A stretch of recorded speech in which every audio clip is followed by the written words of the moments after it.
Hello friends, मैं नरेश आप सभी का स्वागत करता हूं आपके अपने यूट्यूब चैनल पे। फ्रेंड्स, हमारा एक पेपर का सॉल्यूशन चला था पीसीएम 1 का। आज पार्ट 4 करने जा रहे हैं हम। इसके पहले के 3 पार्ट मैंने आपको सॉल्यूशन करा दिए हैं। अगर आपने नहीं देखे तो आप इसके सॉल्यूशन आप पहले भी देख सकते हैं, प्लेलिस्ट में डले हुए हैं स्प्रिंग बोर्ड पेपर सॉल्यूशन के नाम से। तो आज पार्ट 4 में क्वेश्चन नंबर 1 जो है आपका 61 नंबर का है।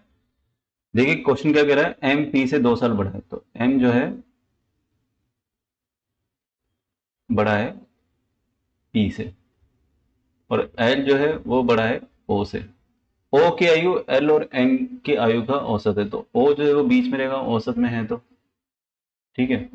अब देखिएगा, डायरेक्ट ये लाइन को मैं छोड़ते हुए डायरेक्ट क्वेश्चन पे आता हूँ, क्योंकि क्वेश्चन में यही चीज पूछी है कि सबसे छोटा कौन है। तो सबसे छोटा कौन है, मैंने डायरेक्ट क्वेश्चन इसलिए पढ़ा है क्योंकि ऑप्शन के सारे लेटर्स मेरे पास आ चुके हैं।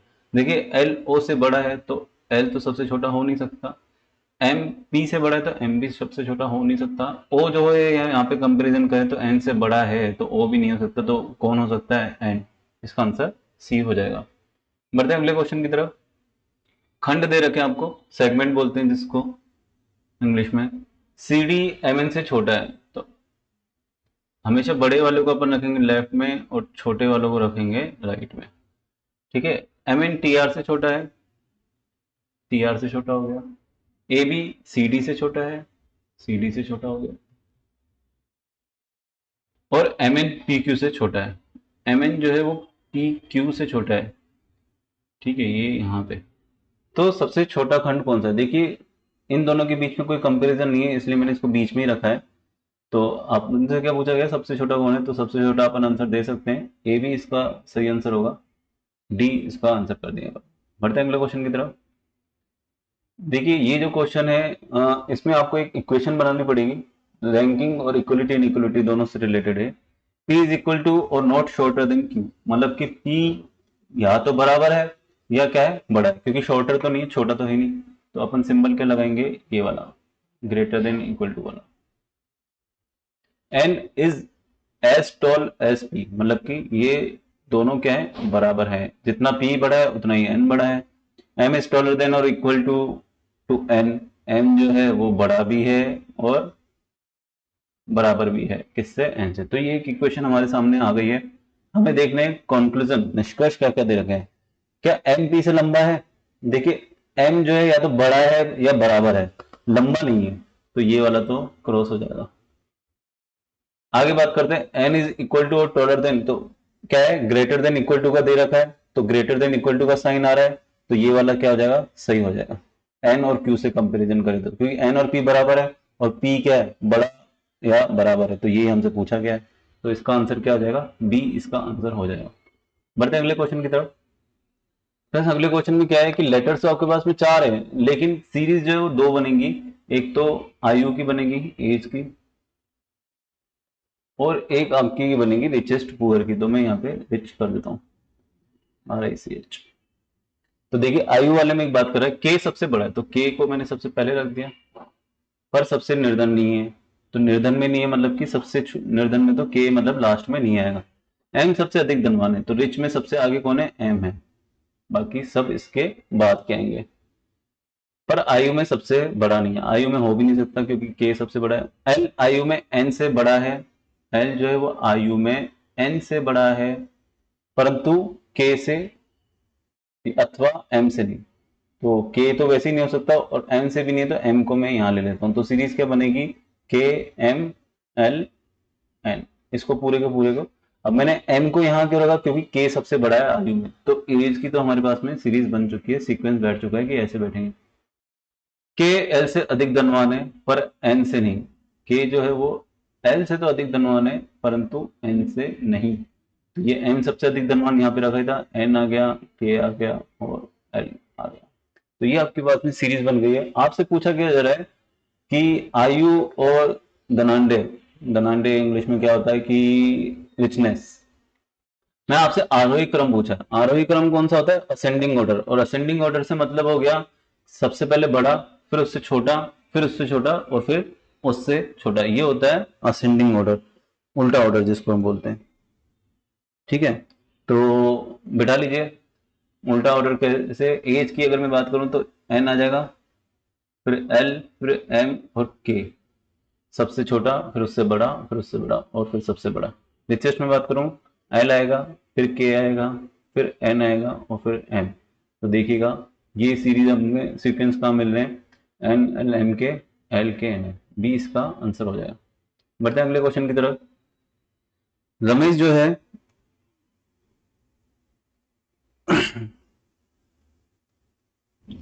हाँ, रमेश जो है वो सतीश से अधिक अमीर है, किंतु जया रमेश से कम अमीर है।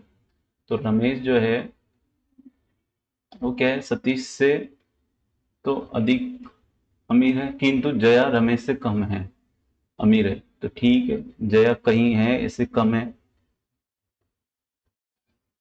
राम जया से कम अमीर है किंतु सतीश से अधिक है। राम जो है वो जया से तो अधिक, सॉरी कम अमीर है, लेकिन सतीश से ज्यादा है। तो देखिए सीरीज बैठ गई है। अब मैं यहाँ से सतीश को हटा देता हूँ क्योंकि सतीश का सीक्वेंस हमें पता लग गया है। ठीक है, पहले रमेश, फिर जया, फिर राम और फिर सतीश। आगे आपसे क्या बोला है, रमेश नवीन से कम अमीर है। तो नवीन जो है वो सबसे अधिक आ गया। हमसे क्या पूछा गया, सबसे अधिक अमीर कौन है, नवीन है जी, सबसे अधिक अमीर, सी इसका आंसर हो जाएगा। बढ़ते हैं अगले क्वेश्चन की तरफ। फ्रेंड्स इस तरीके के जो क्वेश्चन होते हैं, आपको यही है कि बीच में आप सिंबल रख लीजिए ग्रेटर देन का, और उसके हिसाब से इनको अरेंज कर लीजिए, आपके आंसर आसानी से आ जाते हैं। देखिए ABCD 5 व्यक्ति हैं और 5 वाहन है, सॉरी। डी का माइलेज बी और सी से अधिक है। अब डी अधिक है तो डी को इधर रख दिया और बी और सी से कोमा लगा दिया, क्योंकि बी और सी का हमें पता नहीं कि क्या कौन अधिक है। बी का माइलेज सॉरी ए का माइलेज बी से कम है लेकिन सी से ज्यादा है। ए का जो माइलेज है वो बी से तो कम है। मैंने कहा था ग्रेटर वालों को आप लेफ्ट में रख दीजिए और कम वालों को राइट में, लेकिन सी से अधिक है। अब देखिए सीक्वेंस बैठ गया है। अब डी में यहाँ रख सकता हूँ क्योंकि डी जो बी और सी से दोनों से अधिक था। और बचा कौन है, ई। ई के बारे में क्या बोला, ई का माइलेज ए से ज्यादा है लेकिन बी से कम है। ए का माइलेज क्या है, बी से कम है, सॉरी ई का माइलेज। तो ई को मैं यहाँ रख देता हूँ, ये यहाँ से है और ये ए से अधिक है। तो इस तरीके का मतलब ये बीच में कहीं है, ठीक है ना। तो 5 वाहनों में सबसे ज्यादा माइलेज वाला कौन है, देखिए बी का माइलेज जो ई से भी अधिक है, लेकिन अगर बात करें डी की तो डी से भी अधिक है। तो सबसे अधिक वाला कौन हो जाएगा, डी हो जाएगा। आंसर इसका सी हो जाएगा।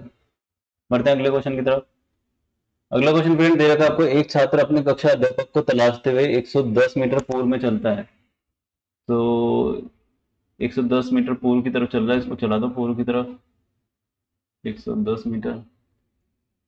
अब जो है दाएं मुड़ता है। अब अगर फेस इस तरफ है तो दाएं किस तरफ होगा, 40 मीटर यहाँ हो जाएगा। फिर दाएं मुड़ता है 50 मीटर चलने के बाद, अब ये दाएं मुड़ रहा है और 50 मीटर यहाँ पे चल गया। अगर फेस इस तरफ है तो दाएं इस तरफ होगा। चलने के बाद वे कक्षा अध्यापक के स्टाफ रूम तक पहुंचता है, लेकिन वहां कक्षा अध्यापक नहीं मिलते हैं, इसलिए वे वहां से वे उत्तर दिशा में 120 मीटर चलता है। अब यहाँ से वे उत्तर दिशा में जा रहा है। देखिए 120 मीटर चलाना है इसको, ये यहाँ तक कितना चल जाएगा, 40 मीटर, क्योंकि 40 यहाँ से है। और बचा कितना है, 80 मीटर। हो गया 120 मीटर। प्रारंभिक स्थान से इसकी दूरी बतानी है। प्रारंभिक स्थान ये रहा, ये आपको दूरी बतानी है। तो सर अगर ये 50 है तो ये भी 50 होगा, और ये वाला डिस्टेंस कितना होगा, 60। तो अगर आपने पाइथागोरस प्रमेय पढ़ा होगा तो इसकी साइड फिक्स होती है 6, 8, 10, 3, 4, 5। तो 60, 80 और 100, दो साइड आपको मिल गई है 60, 80। तो तीसरी साइड क्या होगी, 100। बाकी अगर उस मेथड से करना चाहते हैं जो ये मेथड आपको बताया जाता है कि भाई 60 का स्क्वायर करो प्लस 80 का स्क्वायर करो, तो वो भी आप कर सकते हो। इसमें आ जाएगा आपके 10,000, और 10,000 का अगर मैं वर्गमूल करूं तो कितना आता है, 100। ऐसे भी कर सकते हो, पर इसमें टाइम वेस्ट ना करें, आपको साइड याद करनी पड़ेंगे। ये क्वेश्चन आते ही हैं पाइथागोरस प्रमेय के, तो इनकी साइड्स याद कर लीजिए। फिक्स साइड होती है 3, 4, 5, 6, 8, 10, और भी आगे मैं साइड्स बताऊंगा आपको, वो ऐसे भी याद हो जाएगा। बढ़ते हैं अगले क्वेश्चन की तरफ। जो है अपने घर से कार चलाते हुए निकलती है और पूर्व दिशा में जा रही है। ये भी पूर्व दिशा में जा रही है और कितना जा रही है, 9 किलोमीटर जा रही है ये। ठीक है, अब इसमें बात करें कि वे कहाँ गई, इसके बाद में बाएं मुड़ गई, तो बायां ऊपर की तरफ जाएगा और कितना चली है, 8 किलोमीटर। अब इसके बाद में क्या हो रहा है कि वो दाएं मुड़ती है, 6 किलोमीटर चल रही है। ठीक है, ये है। अब इसमें पूछा गया है कि कार्यालय पहुंची है उसके घर और कार्यालय के बीच की न्यूनतम दूरी कितनी है। तो ये थोड़ा सा कॉम्प्लिकेटेड है बट इजी बना देंगे इसको। देखिए आपको यहाँ से यहाँ तक की दूरी बतानी है। अब मैं अगर यूं डायरेक्टली लाइन खींचूं तो आप नहीं मेजरमेंट कर पाओगे, तो आपको क्या बनाना पड़ेगा, एक ट्रायंगल बनाना पड़ेगा। ट्रायंगल बनाने के लिए देखिए ये मैं साइड ले लूं, तो ये साइड अगर यहाँ तक ली तो कितना आ जाएगा, 8 है 8 है। और अगर इसकी बात करूँ ये साइड की तो ये 6। अब देखिए अब जो हमारे पास एक ट्रायंगल बन रहा है उसमें क्या है कि आपका लंब तो है 8 और आधार कितना हो गया 15। तो वही एक अगर 8 एक 15 तो तीसरी कौन सी होगी, 17 होगी। अब ऐसे करना चाहें तो ऐसे भी कर सकते हैं, 8 का स्क्वायर प्लस 15 का स्क्वायर, रूट में आ जाएगा ये 64 प्लस 225 कितना होता है अंडर रूट 289। और 289 का अगर अगर अपन रूट करें तो कितना आ जाएगा, 17 किलोमीटर आ जाएगा इसका आंसर। ठीक है, ऐसे भी कर सकते हैं। ये क्वेश्चन इस तरीके से होगा, आपसे न्यूनतम दूरी पूछी गई थी, इस तरीके से ही निकलेगी। बढ़ते हैं अगले क्वेश्चन की तरफ।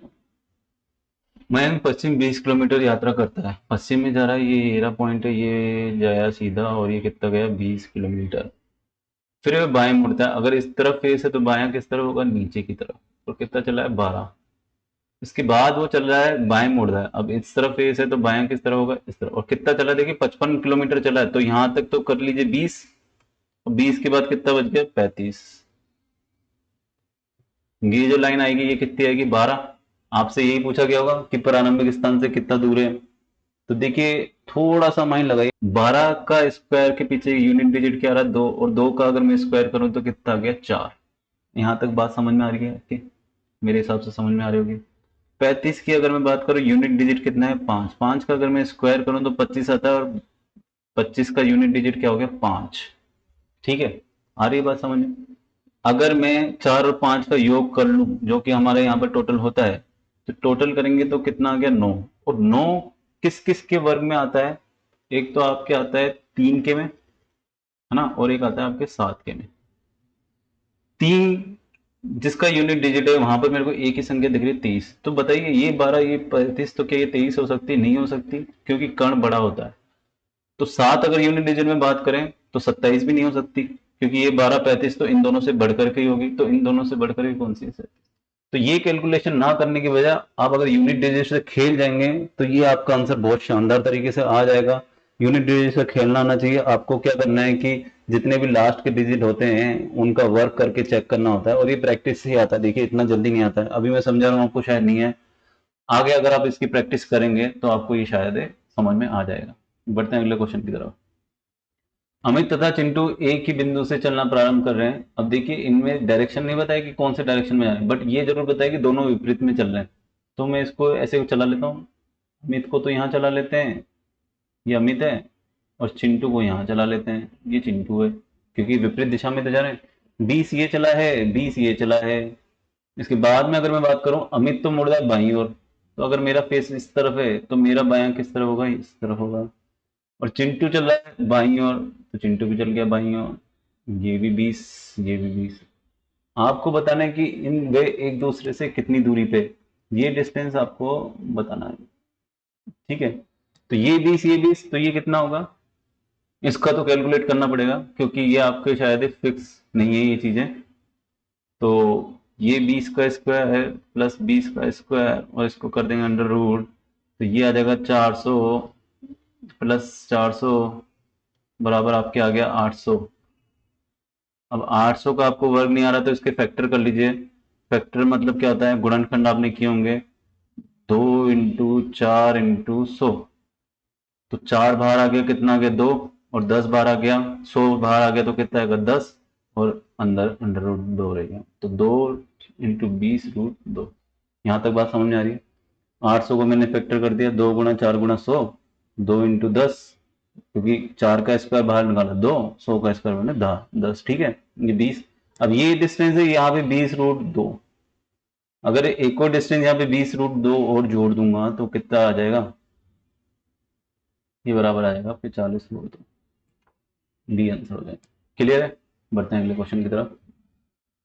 अगले क्वेश्चन जो है वो एंगल से बेस्ड है, आराम से होंगे बहुत इजी तरीके से। 30 सेकंड में 45 डिग्री दक्षिणावर्त घूमते हैं, दक्षिणावर्त मतलब होता है क्लॉकवाइज घूमती है, इस एंगल में घूमेगी। खिलौना का मुख पश्चिम की ओर है, खिलौना इस तरफ है, अगर इसको क्लॉकवाइज घुमाएंगे तो इस तरफ घूमेगी, और कितने 60 सेकंड घुमाए, मतलब 45 90 डिग्री घुमाना है, तो 90 डिग्री घूम करके ये यहाँ जाएगा, उत्तर दिशा में इसका मुख हो जाएगा। बढ़ते हैं अगले क्वेश्चन की तरफ। देखिए पहले वे श्रवण जो है, इसका पहले डायरेक्शन देख लेते हैं किस तरफ है, उत्तर पूर्व की तरफ। ये पॉइंट है, ये उत्तर पूर्व है। वामाव्रत होता है एंटी क्लॉकवाइज, 45 और 90 वामाव्रत घुमाए, मतलब कि 135 डिग्री, तो ये एंटी क्लॉकवाइज घुमाए। क्लॉकवाइज घुमा ये 180 डिग्री, तो ओवरऑल ये कितना घुमा है, माइनस कर देंगे, कितना गया 45 डिग्री। क्या 45 डिग्री क्या क्लॉकवाइज घुमा है। तो अगर इस तरफ एंगल है तो 45 डिग्री किधर आएगा, उत्तर की तरफ। क्लॉकवाइज घुमाना है ना, क्लॉकवाइज ऐसे घुमाते जाओ इसको, जैसे घड़ी घूमती है। तो इस तरफ मुख है, उत्तर आंसर दे रखा आपको ए में। दक्षिणावर्त कितना घुमा हुआ है, 90। वामावर्त एंटी क्लॉकवाइज 135 डिग्री। मुख किस तरफ है, पूर्व की तरफ। घुमा दीजिए, 135 में से मैं अगर 90 माइनस करूं तो कितना आ रहा है, वही 45 आ रहा है। और 45 एंटी क्लॉकवाइज, मतलब कि ये यहाँ पर आएगा उल्टा, ठीक है। और ये यहाँ पर आएगा, तो ये वाली दिशा कौन सी है आपकी, उत्तर पूर्व। उत्तर पूर्व इसका आंसर हो जाएगा। बढ़ते हैं अगले क्वेश्चन की तरफ। अभी इसका मुख किस तरफ है, पूर्व की तरफ है, दे रखा है, ईस्ट की तरफ है। अब देखिए दक्षिणावर्त 270, वामावर्त 90, ओवरऑल कितना आ गया 180 डिग्री, इन दोनों का डिफरेंस। और क्या आएगा, दक्षिणावर्त क्लॉकवाइज। तो क्लॉकवाइज अगर मैं घुमाऊं तो ये किस तरफ मुख आ जाएगा, पश्चिम की तरफ, ठीक है। बी इसका आंसर हो जाएगा। पश्चिम को दक्षिण हो जाता है। अब देखिएगा पश्चिम जो है, ये दिशा जो है वो दक्षिण हो रही है, तो किस एंगल में घूमी है, एंटी क्लॉकवाइज। और कितना घूमी है सर, 90 डिग्री घूमी है, ठीक है। अब उत्तर को क्या कहेंगे, ये उत्तर दिशा है। अब इसको मेरे को एंटी क्लॉकवाइज घुमाना है, इस तरफ घुमाऊंगा, ठीक है। और कितना घुमाऊंगा, 90 डिग्री घुमाऊंगा। तो उत्तर जो है वो क्या हो जाएगी, आपकी पश्चिम दिशा हो जाएगी। सी इसका आंसर हो जाएगा।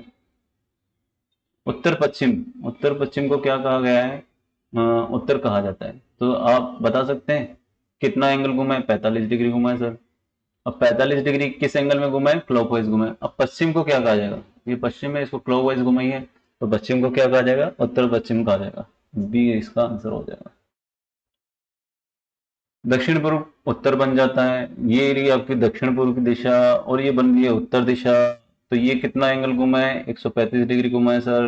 कौन से एंगल में घुमा है, एंटी क्लॉकवाइज घुमा है, घड़ी के विपरीत दिशा में घुमा है। तो इसी क्रम में उत्तर पश्चिम को क्या कहा जाएगा, उत्तर पश्चिम ये दिशा है। इसमें अगर एंटी क्लॉकवाइज में घुमाऊं तो ये 135 डिग्री, तो ये यहाँ तक 45 हो गया, ये 90 हो गया, तो ये 135 डिग्री घुमा दिया है। और किस एंगल में आया हूँ, दक्षिण दिशा में आया हूँ। सी इसका आंसर हो जाएगा। बढ़ते हैं अगले क्वेश्चन की तरफ। 3 PM पर किसी कॉफी शॉप में रश्मि का इंतजार कर रहा है श्रवण। 3 PM ये होती है ना घड़ी, 90 डिग्री का एंगल बनाती है। इसकी कलाई घड़ी में यदि घंटे की सुई उत्तर पूर्व की ओर इंगित करती है, घंटे की सुई जो है, ये घंटे की सुई है, और ये कहाँ, उत्तर पूर्व की तरफ दिशा में कर रही है, तो मिनट की सुई कहाँ जाएगी, 90 डिग्री आपको पीछे की तरफ घूमना है। और पीछे की तरफ ये जो है वो कौन सी दिशा आ गई, उत्तर पश्चिम दिशा आ गई। बढ़ते हैं अगले क्वेश्चन की तरफ। अगला क्वेश्चन दे रखा है, 6 बजे घड़ी की मिनट वाली सुई उत्तर दिशा की ओर थी। अब क्या बोल रहा है कि 6 बज रहे हैं, ये तो सीधा सा टाइम है। तो मिनट की सुई उत्तर में, तो घंटे की सुई क्या दक्षिण में। तो बहुत ही इजी क्वेश्चन था, तो कुछ करने लायक था ही नहीं। ये थोड़ा अच्छा क्वेश्चन। सुधा और राधा शतरंज खेलने की मानक व्यवस्था में बैठ करके, मानक व्यवस्था कौन सी होती है, शतरंज आप खेलते हो तो आमने सामने बैठते हो, ये एक मानक व्यवस्था है। चाहे अगर किसी का मुख उत्तर की तरफ है तो सामने वाले का मुख किस तरफ होगा, दक्षिण की तरफ। सुधा ने ध्यान दिया कि उसकी घड़ी में घंटे की सुई 6 बजे का समय दर्शा रही थी, ये उत्तर पूर्व दिशा में थी। घंटे की जो सुई थी सुधा की, वो तो उत्तर पूर्व में आ रही थी। अब सुधा की उत्तर पूर्व में है, तो राधा की जस्ट इसकी होगी अपोजिट होगी, और इसका अपोजिट क्या है, दक्षिण पश्चिम। ये इसका आंसर हो जाएगा। बढ़ते हैं अगले क्वेश्चन की तरफ। अगले क्वेश्चन में दे रहेगा 4:50 का टाइम है, और जहां मिनट वाली सुई उत्तर पश्चिम की ओर है। अब मेरे को पता है 4:50 का टाइम, ये घड़ी है आपकी, 4:50 के टाइम में मतलब 5 के आसपास ही होगी घंटे की सुई, और ये 10 के आसपास होगी, 10 पे ही होगी, 10 के आसपास की होगी। तो मिनट की सुई अगर उत्तर पश्चिम के दिखा रही, तो घंटे की सुई सर बता सकते हैं आराम से, दक्षिण पूर्व। दक्षिण पूर्व ऑप्शन में दे रखा है, डी आंसर इसका हो जाएगा। बढ़ते हैं अगले क्वेश्चन की तरफ। ममता और नंदिनी सुबह में शतरंज खेल रही हैं। अब देखिए सुबह का टाइम है, अगर नंदिनी सूर्योदय की तरफ देख रही है, सूर्योदय बताएंगे किस तरफ से होता है? सूर्योदय सर पूर्व की तरफ से होता है। कौन देख रही है? नंदिनी देख रही है ना, सूर्योदय हो रहा है, देख रही है। अब ममता किस दिशा में देख रही है? अब मैंने कहा था जब शतरंज खेले तो आमने सामने ही तो बैठे, तो ममता यहां बैठी होगी। अगर ये पूर्व की तरफ देख रही है तो ममता किस तरफ देखेगी? पश्चिम की तरफ। आंसर क्या हो जाएगा? सी हो जाएगा। बढ़ते हैं अगले क्वेश्चन की तरफ। एक सूर्यास्त के पहले, अब मुझे सबसे पहले बताए सूर्यास्त कहां पे होता है? पश्चिम दिशा में होता है सर। यहाँ बात हो रही है, क्रॉसिंग कर रहे हैं, सचिन और अंजलि एक दूसरे की तरफ आमने सामने बात कर रहे हैं कि भाई साहब सूर्यास्त है, दोनों जने आपस में बात कर रहे हैं, ठीक है, दोनों बाप बेटी हैं। सचिन की बेटी का नाम अंजलि है शायद। यदि अंजलि की छाया बिल्कुल सचिन के बाएं और पड़ रही है, अब देखिए छाया जो है वो आपके कहाँ पड़ेगी? इस तरफ पड़ेगी छाया, क्योंकि सूरज इस तरफ है। अब सचिन के बाईं ओर गिर रही है, सचिन का मुख किस तरफ होना चाहिए? इस तरफ, क्योंकि इसका दायां ये होगा और इसका बायां ये होगा, तो इसकी छाया अंजलि, ये अंजलि हो गई। और अंजलि अगर यहां खड़ी है तो अंजलि की जो छाया है वो इस तरफ गिरेगी, ठीक है, और वो किसके बाएं गिरेगी? वो सचिन के बाईं तरफ गिरेगी। अब हमसे पूछा गया किसका फेस किस तरफ है, सचिन किस दिशा की मुंह करके बैठा है। अगर सचिन की पूछे तो सचिन तो दक्षिण की तरफ करके बैठा है, अंजलि की पूछी जाए तो अंजलि उत्तर की तरफ मुख करके बैठी है। तो ये इस तरीके से होगा, ठीक है। सचिन के बाईं तरफ गिरे, सचिन का बायां, अगर मैं दक्षिण तरफ की तरफ मुख है तो सचिन का बायां ये हो जाएगा, अंजलि की छाया उसकी बाईं ओर गिर रही है और अंजलि के तो दाईं ओर गिरती है, इस तरीके से। बढ़ते हैं अगले क्वेश्चन की तरफ। अगला क्वेश्चन भी छाया से रिलेटेड है। सुबह का टाइम है, सुबह के पहले आप ये सन तो पहले बना लीजिए, ठीक है, जिससे समझ में आ जाए। सुबह की तरफ क्या होगा? पूर्व दिशा में होगा। सूर्योदय की सूर्यास्त की बात करें तो पश्चिम की तरफ बनाना है। जब भी मिलते हैं तो वाई की छाया एक्स के बाईं ओर गिर रही है, तो एक्स के बाईं ओर अगर मेरा मुख एक्स का इधर है तो एक्स के बाईं ओर यहां गिरेगी ना, ठीक है ना, और वाई का वाई यहाँ पे आ जाएगा। अब दोनों के मुख बता सकते हैं। वाई का पूछेंगे तो सर हम देंगे आंसर दक्षिण। हमसे अगर एक्स का पूछा गया तो हम आंसर क्या देंगे? उत्तर। हमसे पूछा गया क्वेश्चन में एक्स किस दिशा में मुख करके बैठा है, तो सर उत्तर की तरफ, सी इसका आंसर हो जाएगा। बात समझ में आ रही है? पहले जैसा ही क्वेश्चन है, बस सूरज का एंगल चेंज हो गया, पहले वो यहाँ था, अब ये यहाँ आ गया। बढ़ते हैं अगले क्वेश्चन की तरफ। कैटर में यदि स्वरों को पिछले अक्षर से बदल दिया जाए और वर्णमाला के क्रमानुसार व्यंजन को अगले अक्षर में बदल दिया जाए तो नए बने शब्द में कौन सा अक्षर एक से अधिक बार आएगा? तो देखिए व्यंजन सी है तो सी का अगला अक्षर डी, और ए का पिछला अक्षर जेड, टी का अगला अक्षर यू, ई का इससे पहले वाला अक्षर डी, आर का अगला अक्षर एस। तो कौन सबसे ज्यादा बार आ रहा है? डी है, एक से ज्यादा बार आ रहा है, आंसर डी हो जाएगा।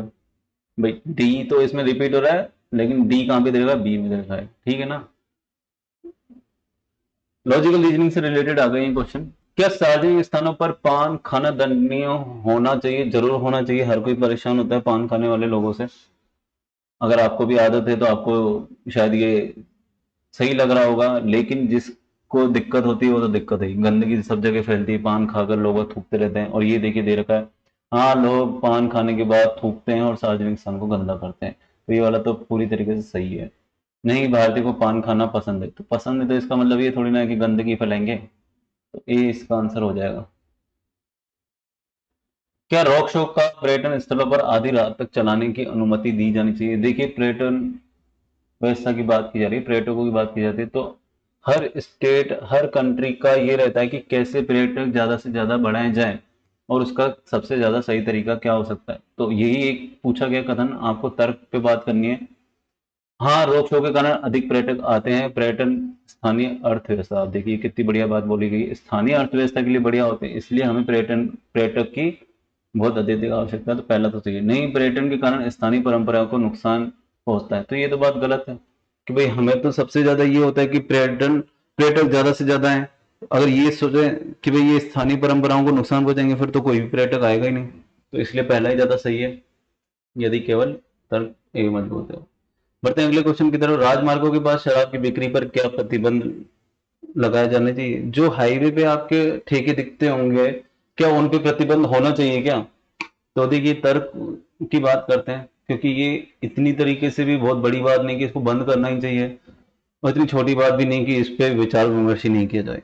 तो ये एक बहुत अच्छा क्वेश्चन है, आप इस पे चर्चा कर सकते हैं।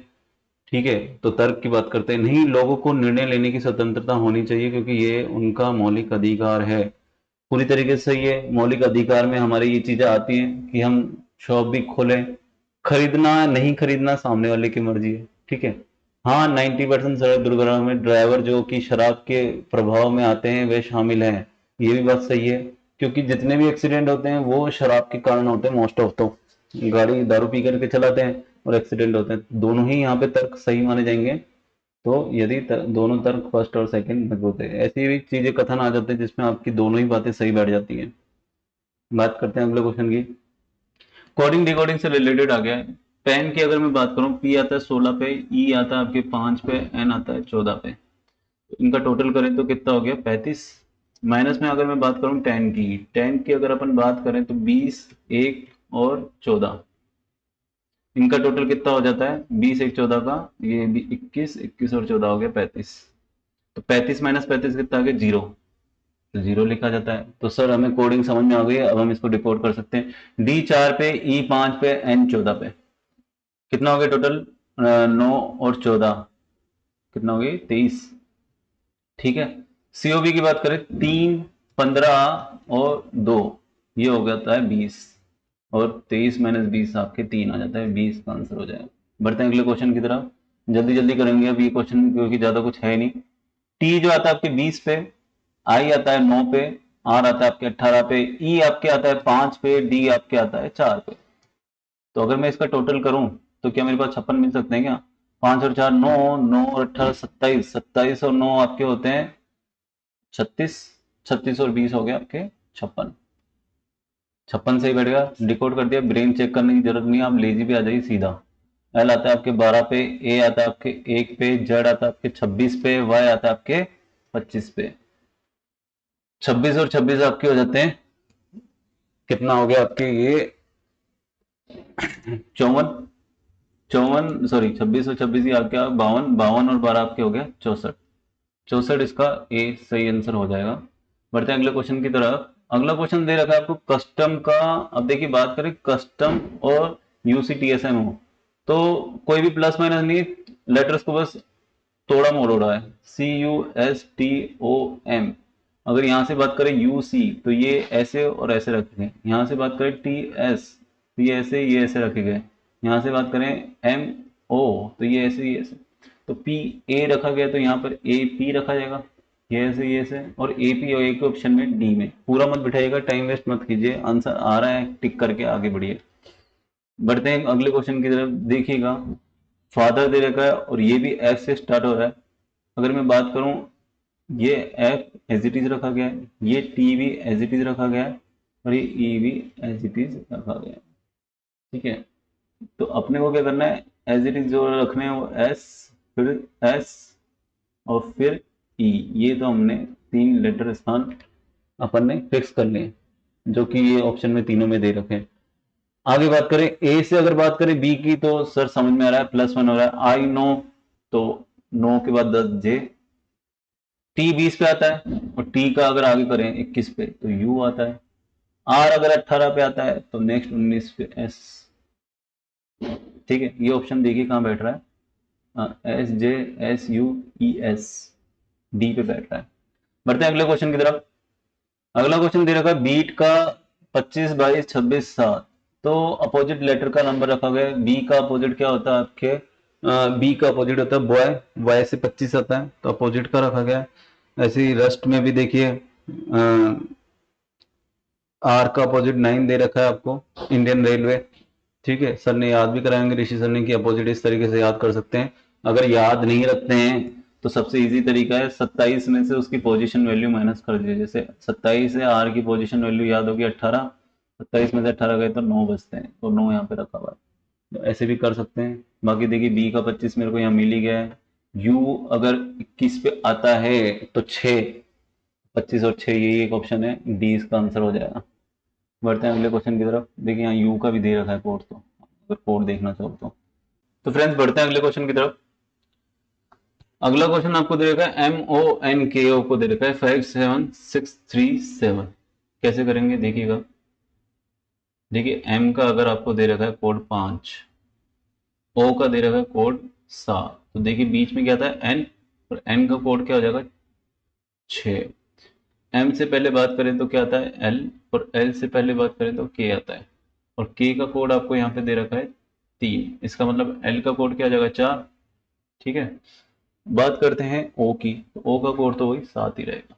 अब अगर इससे बात करें तो के का कोड क्या आ जाएगा 3, एल का कोड क्या आ जाएगा 4, जे का कोड क्या आ जाएगा 2, एम का कोड क्या आ जाएगा 5, और एन का कोड आ जाएगा 6। तो 3 4 2 5 6 आपका आंसर बी में इसका सही आंसर बैठ जाएगा। अलग टाइप का क्वेश्चन था थोड़ा, बट अच्छा क्वेश्चन था। एक निश्चित कोड भाषा में 253 का अर्थ books are good, sorry old, 546 का अर्थ है मैन इज ओल्ड।